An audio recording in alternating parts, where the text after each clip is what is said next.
SpaceX engineers just went dead silent after seeing this footage from China's space station. NASA's top robotics expert whispered, "We can't build that." China deployed crawling robotic arms with 25-ton capacity and ion thrusters NASA has been trying to crack for decades. But the real shocker? There's one classified technology on board that's making U.S. space officials panic. What did China secretly install up there that has NASA scrambling? Let's dive right in.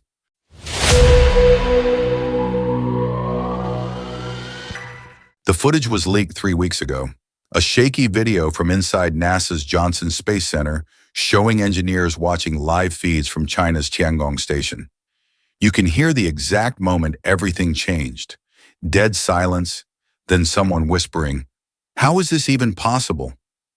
What they saw defied everything they thought they knew about space technology.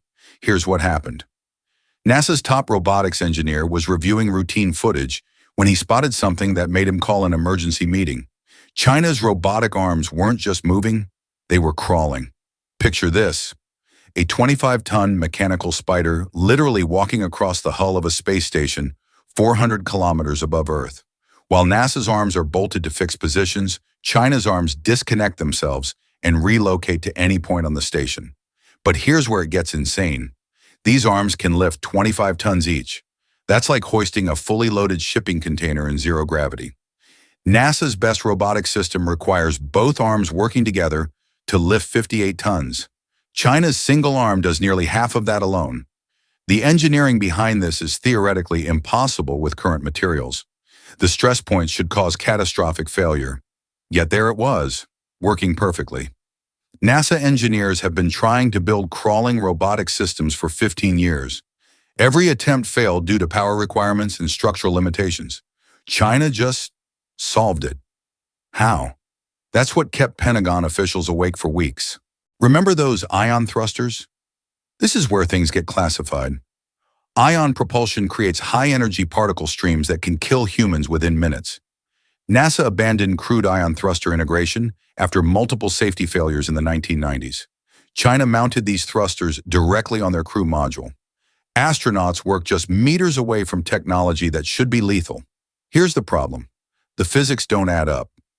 Ion thrusters require magnetic shielding so advanced that NASA's current technology can't produce it. The electromagnetic fields alone should interfere with every electronic system on the station.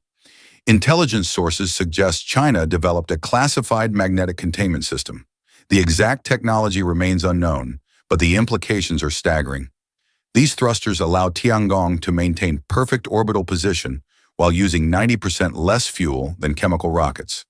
That's not just efficiency, that's next-generation warfare capability. But the real shock came when NASA realized what this technology actually meant. 2 years. China built their entire space station in 2 years using 12 launches. The International Space Station took 10 years and 30 missions. NASA engineers called it mathematically impossible until they saw the classified analysis. China didn't just build faster. They revolutionized space construction itself.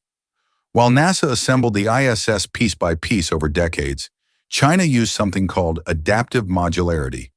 Each module arrived 99% complete and clicked into place like cosmic Lego blocks. This isn't just about speed, it's about capability. China can now deploy space stations faster than any nation in history. But here's what really terrified the Pentagon. They can deploy them anywhere. Near American satellites, above strategic military zones, in orbits that give them surveillance advantages NASA never considered. China's solar panels generate 30% more electricity than anything on the ISS using gallium arsenide cells that NASA deemed too expensive for practical use. But the real innovation is the tracking system. Tiangong's panels automatically follow the sun as the station orbits, maximizing power 24/7. The ISS panels are fixed and lose massive efficiency during orbital shadow periods. Think about it like this. It's the difference between a lighthouse that rotates and one that's stuck pointing in one direction. China's always catching optimal sunlight, while the ISS often operates at reduced power. This power advantage enables capabilities the ISS simply cannot match. Advanced experiments, extended missions, and systems that require massive electrical consumption. What systems?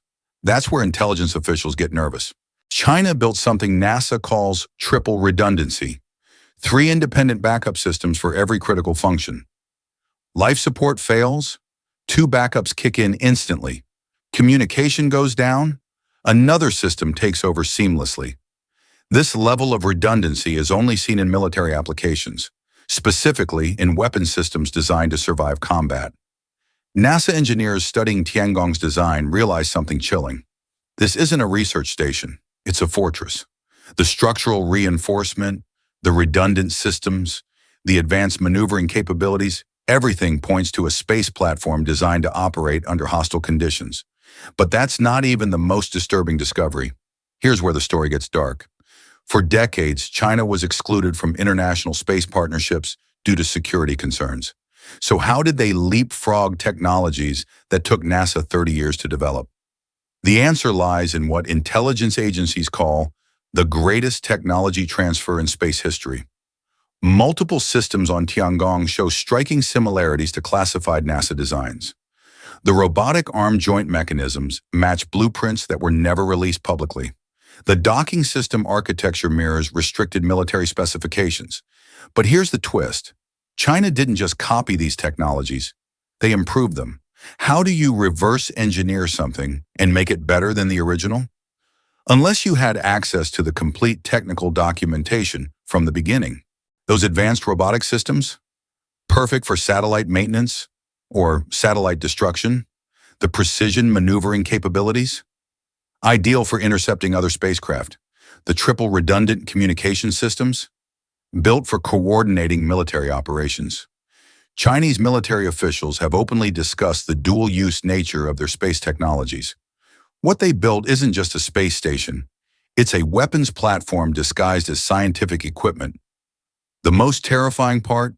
If tensions escalate, China now has capabilities in space that America cannot counter. When those NASA engineers went silent, they weren't just impressed by Chinese innovation. They were staring at the future of space warfare and realizing America might already be outgunned. China isn't stopping at Tiangong. Leaked documents reveal plans for a massive space complex housing 12 astronauts permanently. Compare that to the ISS struggling to maintain 6 crew members. But that's just the beginning. China is developing separate commercial stations, lunar bases, and Mars mission capabilities, all using technologies NASA can't replicate. The question isn't whether China will surpass American space capabilities. Based on what those engineers saw in that leaked footage, they may have already won. China's 20 experiment racks can conduct research that the ISS cannot perform. Advanced materials development, biological warfare studies, and physics experiments with direct military applications. While American scientists wait months for ISS approval, Chinese researchers have unlimited access to cutting-edge space laboratories. They're not just conducting science, they're developing technologies that could revolutionize warfare itself. When SpaceX engineers saw that classified footage, their reaction wasn't professional admiration, it was fear. China has deployed technologies in space that America cannot understand, cannot copy, and cannot counter. The space race isn't about getting to Mars anymore. It's about who controls the ultimate high ground. And based on what's orbiting above us right now, that battle might already be over. So there you have it. While America celebrates SpaceX's achievements, China has quietly deployed technologies that redefine what's possible in space. Those crawling robotic arms, impossible ion thrusters, and military-grade redundancy systems aren't just impressive engineering, they're game changers. The real question is, what else is up there that we don't know about? Every week, new intelligence emerges about capabilities that shouldn't exist. Next time you look up at the night sky, remember that there's a technological revolution happening 400 kilometers above your head, and it's not being led by who you think.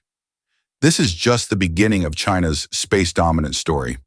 The technologies we covered today are already outdated compared to what they're developing next. Are we witnessing the end of American space supremacy? Or is there a response coming that could change everything? What do you think? Is China already too far ahead, or can the West catch up? Let me know in the comments below.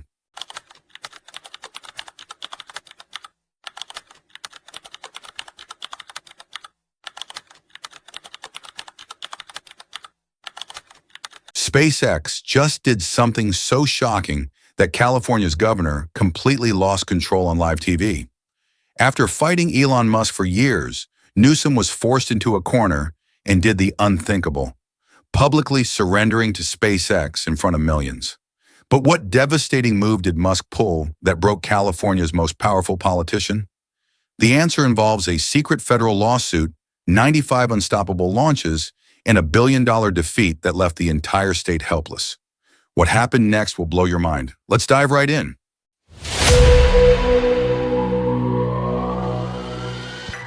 Here's what really happened that night when Governor Newsom's world came crashing down.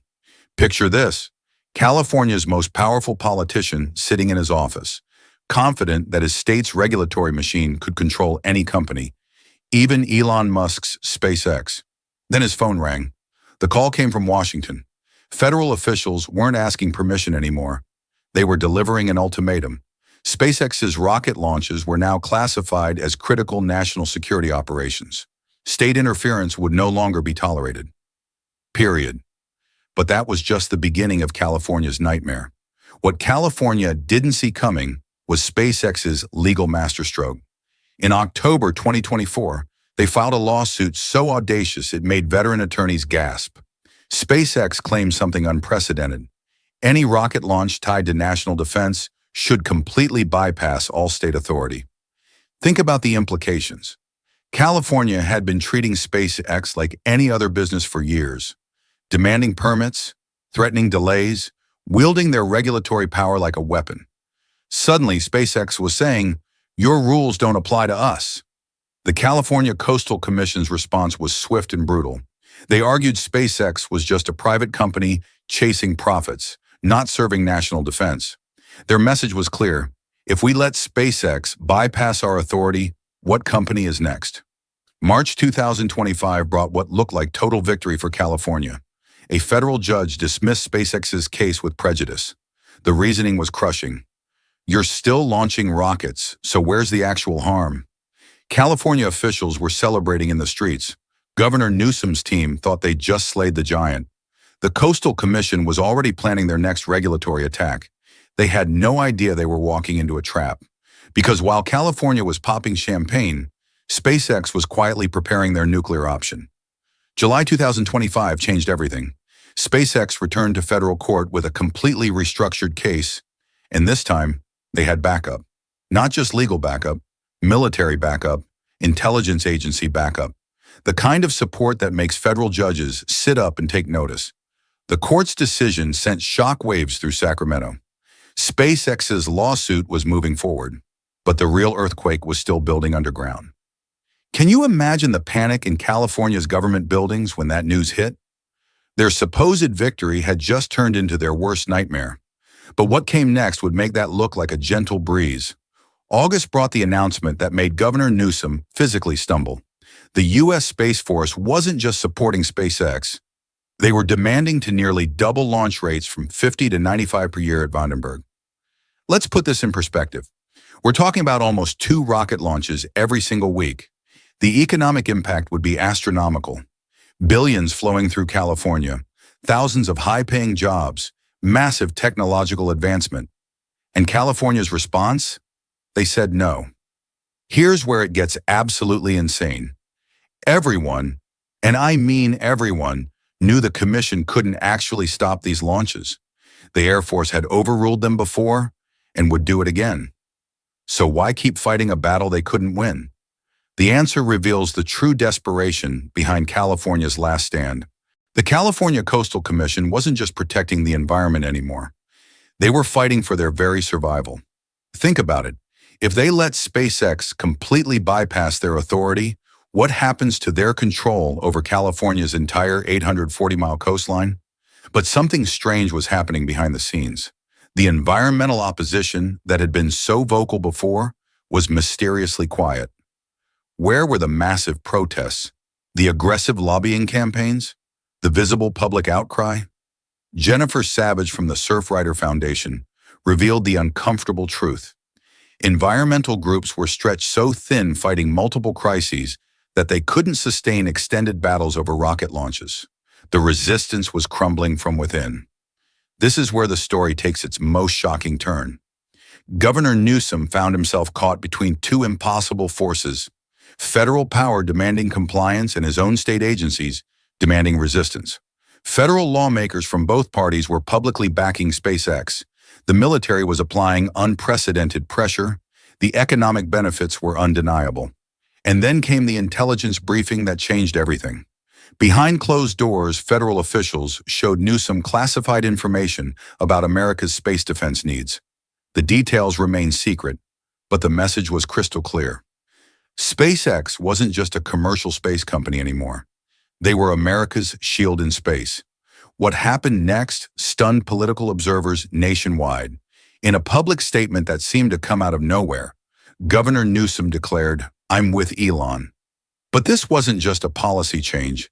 It was a complete capitulation. The same governor who had been openly critical of Musk on multiple issues suddenly became his biggest defender. What could possibly force such a dramatic reversal? The answer lies in a coordinated federal pressure campaign that the public never saw coming. Multiple sources now confirm that California faced a series of escalating threats. First, federal contracts worth hundreds of millions to California-based companies were quietly put under review. Second, military installations in California received hints about potential downsizing. Third, federal environmental permits for other California projects mysteriously slowed to a crawl. The message was unmistakable. Play ball with SpaceX or watch your state's federal funding evaporate. But the most devastating blow was yet to come. Even more shocking was what happened inside California's own government. State officials began quietly replacing Coastal Commission members who had been most vocal about restricting SpaceX. The commission found itself abandoned by the very system it was trying to protect. This wasn't just political maneuvering, it was a systematic dismantling of opposition from within. Commissioners who had dedicated their careers to coastal protection watched helplessly as their colleagues were replaced by more business-friendly appointees. While California was tearing itself apart,